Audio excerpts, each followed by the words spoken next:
স্বাধীনতার পরবর্তী সময়ে জওহরলাল নেহরুর কিছু ভুল সিদ্ধান্তের জন্য আজও প্রত্যেকটা প্রধানমন্ত্রী দেওয়ালে মাথা ঠুকে। জওহরলাল নেহরু যদি সেই সময় এই ভুল সিদ্ধান্তগুলো না নিতেন, তাহলে হয়তো ভারতের মানচিত্রটা অনেকাংশে বড় হতো। নেপাল, বালুচিস্তান আজকে ভারতের হতে পারত, হয়তোবা পাক অধিকৃত কাশ্মীর পিওকে এই কথাটাও হয়তো থাকতো না। ইন্ডাস ভ্যালি চুক্তি থেকে শুরু করে কাশ্মীরে ৩৭০ ধারা জারি করা, প্রত্যেকটা মুহূর্তে জওহরলাল নেহরু বরাবরই ভুল সিদ্ধান্ত নিয়ে এসেছেন, আর তার মাসুল গুনছি আমরা সকল ভারতীয়রা। স্বাধীনতার পর থেকে জওহরলাল নেহরু তার সময়কাল পর্যন্ত ভুল তো করেছেন অনেক, কিন্তু তার মধ্যে ৯টি ভুল যেটাকে আমরা কেউ এড়িয়ে যেতে পারবো না। আজ আমি তুলে ধরবো সেই সব তথ্য যেগুলো আমাদের প্রত্যেকটা ভারতীয়র কাছে অজানা অচেনা। প্রথম সিদ্ধান্ত, আপনাদের কি কখনো মনে হয় না যে বন্দে মাতরম এই গানটি কেন আমরা শুধুমাত্র প্রথম স্তবকটাই গাই, বাকি গানটা কেন গাই না? তো 1882 সালে বঙ্কিমচন্দ্র চট্টোপাধ্যায় তার আনন্দমঠ উপন্যাসের মাধ্যমে বন্দে মাতরম এই কবিতাটিকে স্বীকৃতি দিয়েছিলেন। তারপর 1905 সালে কবিগুরু রবীন্দ্রনাথ ঠাকুর বন্দে মাতরম কবিতাটিকে গানের আকার দেন এবং জাতীয় সঙ্গীতের স্বীকৃতি দেওয়ার প্রস্তাব দেন। তারপর 1937 সালে জাতীয় কংগ্রেস বন্দে মাতরম গানটিকে জাতীয় সঙ্গীতের মর্যাদা দেন, কিন্তু জাতীয় সঙ্গীতের মর্যাদা দিলেও শুধুমাত্র প্রথম স্তবকটাই গাওয়া হয়, যেখানে বলা আছে সুজলন সুফলক মালয়জ শীতলম শস্য শ্যামলা মাতরম বন্দে, আর বাদ বাকি অংশ যেখানে দেবী দুর্গা, দেবীর রূপ শক্তির আরাধনা করা রয়েছে, সেইটাকে পুরো বাদ দেওয়া হয়েছে। এখন প্রশ্ন, কেন বাদ দেওয়া হলো? কারণ বাদ বাকি অংশে ভারতবর্ষকে হিন্দু দেবী রূপে বর্ণনা করা হয়েছে, যেটা মুসলিম সমাজের মানুষ কখনোই মেনে নেবেন না। শুধু এইখানেই থেমে নেই, সেই সময় জওহরলাল নেহরু মুসলিম লীগের সভাপতি মোহাম্মদ আলী জিন্নাহকে একটি চিঠি লিখেছিলেন, যেখানে লেখা ছিল বন্দে মাতরম এই গানটিতে ভারতবর্ষকে দেবী রূপে চিহ্নিত করা রয়েছে, তাই এটা মুসলিম কমিউনিটির কোনো মানুষের বিশ্বাস অর্জন করতে দ্বিধাবোধ করবে। তাই আমার মনে হয় বন্দে মাতরম গানটি কোনোভাবেই জাতীয় সঙ্গীতের মর্যাদা পাওয়ার যোগ্যতা রাখে না। এই ছিল আমাদের প্রথম প্রধানমন্ত্রী জওহরলাল নেহরুর নিজ চিন্তা ভাবনা। দ্বিতীয় সিদ্ধান্ত, 1947 সালে ভারতবর্ষ স্বাধীন হলো, আর সাথে সাথে 1947 সালেই পাকিস্তানকে আলাদা রাষ্ট্রের মর্যাদা দেওয়া হলো। কিন্তু সেই সময় কাশ্মীর ছিল একটি স্বাধীন রাজ্য। কাশ্মীর আগে কখনোই চায়নি ভারত কিংবা পাকিস্তান কোনো দেশের সাথে যুক্ত হতে, কিন্তু পাকিস্তান স্বাধীনতার ছোঁয়া পেতে না পেতেই, স্বাধীন হতে না হতেই কাশ্মীরের উপর হামলা চালালো। আর তখন কোনো উপায় না পেয়ে তৎকালীন কাশ্মীরের রাজা হরি সিং নেহেরুকে চিঠি লিখলেন কাশ্মীরকে ইমিডিয়েটলি ভারতের অন্তর্ভুক্ত করার। তারপর যথাযথভাবে জওহরলাল নেহরু কাশ্মীরে সেনাবাহিনী পাঠান। এইভাবে পাকিস্তান বনাম কাশ্মীর যুদ্ধ চলছে। ভারত প্রায় যুদ্ধ জেতার পথে। সেই সময় জওহরলাল নেহরু যুদ্ধ বন্ধ করে দেন, আর এই পুরো ব্যাপারটা জাতিসংঘের সিদ্ধান্তের ওপরই ছেড়ে দেন। তাই আজও কাশ্মীরের কিছু অংশ পাকিস্তান অধিকার করে রেখেছে, পাক অধিকৃত কাশ্মীর। যেটা আজ কাশ্মীরের থাকতো, যেটা আজ ভারতের থাকতো, সেটা আজ পাকিস্তানের শুধুমাত্র একজনের জন্য, জওহরলাল নেহরু। তৃতীয় সিদ্ধান্ত, 1947 সালে বালুচিস্তানের একটা অংশ খান অফ কালাজ ভারতের সাথে যুক্ত হতে চায়, কিন্তু তখন জওহরলাল নেহরু বালুচিস্তানকে ফিরিয়ে দেয়।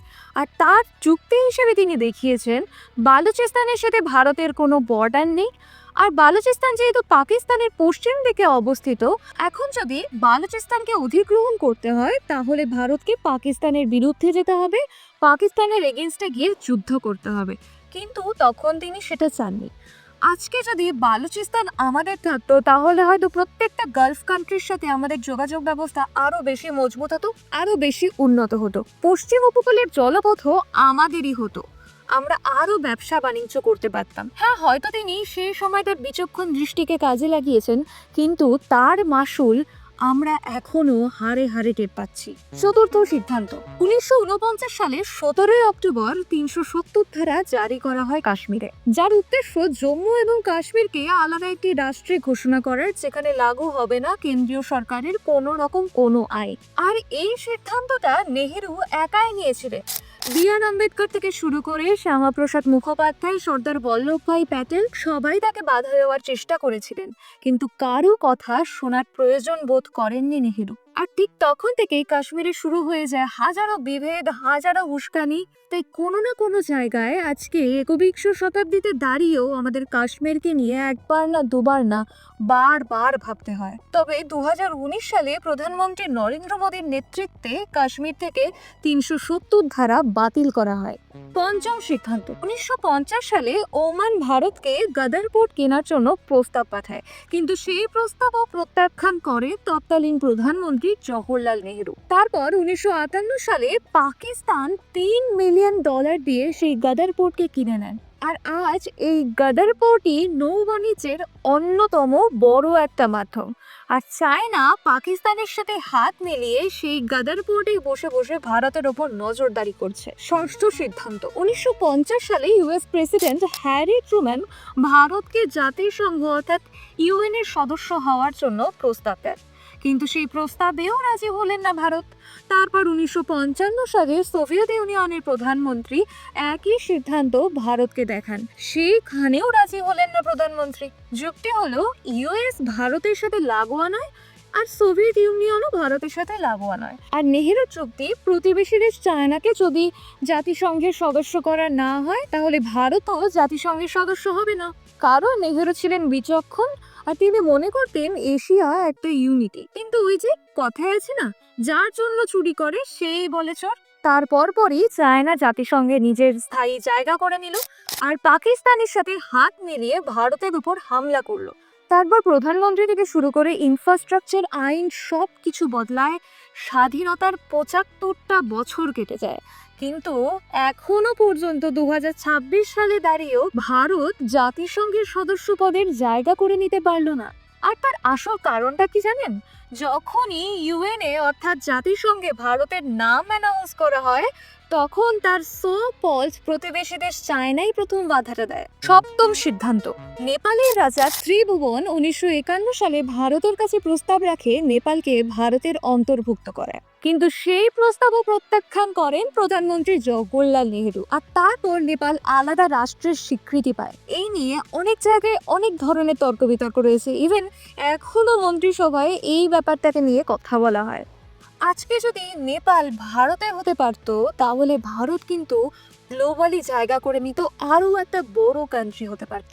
অষ্টম অধ্যায়, কাবা উপত্যকা মণিপুরের একটা বিশাল আকার উর্বর ভূমি, যেটা 1954 সালে জওহরলাল নেহেরু স্বয়ং নিজে হাতে মায়ানমারকে তুলে দিয়েছে। ইভেন মণিপুরের মানুষের অনুমতি নেওয়ারও প্রয়োজন বোধ করেনি, কারণ তিনি তখন সময় পাননি। তিনি সেই সময় কাশ্মীরকে নিয়ে ব্যস্ত ছিলেন, আর মায়ানমারের সাথেও একটা সুমধুর বন্ধুত্বের সম্পর্ক গড়ে তুলবেন বলেই তিনি এরকমটা করেছেন। কিন্তু সত্যি কথা বলতে মণিপুরবাসী আজও তার এই সিদ্ধান্তকে মেনে নিতে পারেনি।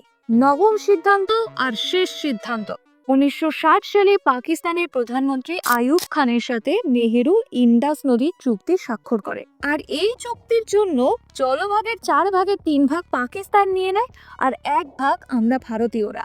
আর যদি এই জলভাগটা ভারতের থাকতো, তাহলে কিন্তু ভারত আরো বেশি সিভিলাইজড হতে পারত। কিন্তু এই কথা নিয়ে যদি মুখ খোলা যায়, কারো কাছে কোনো ব্যাখ্যা নেই, কেউ এই বিষয় নিয়ে আলোচনাই করে না। প্রধানমন্ত্রী জওহরলাল নেহেরু বিচক্ষণ মনোভাবের ছিলেন ঠিকই, কিন্তু সেটা সাময়িকভাবে ঠিক ছিল। আজকে তার বিচক্ষণতার জন্য আমাদের প্রত্যেকটা ভারতীয় এখনো হয়তো ঠিকঠাক ভাবে ঘুমাতে পারে না। আপনার কি মনে হয় জওহরলাল নেহেরুর এই সিদ্ধান্তগুলো কি মান্য করা উচিত নাকি মান্য করা উচিত নয়? আপনার মতামত অবশ্যই কমেন্টে জানান। এরকম আরো ইনফরমেটিভ ভিডিও দেখতে চোখ রাখুন এসআর টক্সে।